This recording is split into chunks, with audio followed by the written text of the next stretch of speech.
Hey everyone, it's Scott Groves at Consolidated Coaching. Wanted to check in and talk about a post that I had actually put up a few weeks ago.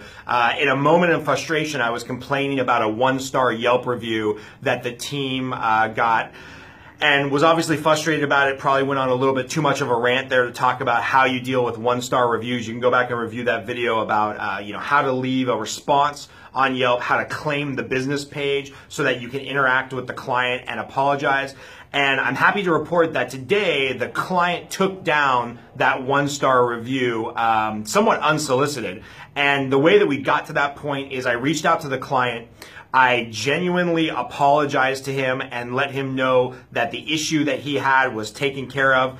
I was just empathetic. We talked through what his concerns were, why he was frustrated. Just so you know, what had happened is we sent out a pre-approval letter to him that included a FICO score on it, and unfortunately that document was not encrypted. So obviously some frustration there, and not surprisingly, this was a really bad client to make that mistake with, because this particular client works in the data security industry. So after about 3 or 4 phone calls, we came up with a solution, came up with an agreement between us how I would send him future documentation, and even allowed his feedback to give us some ideas on how we handle data security inter a team.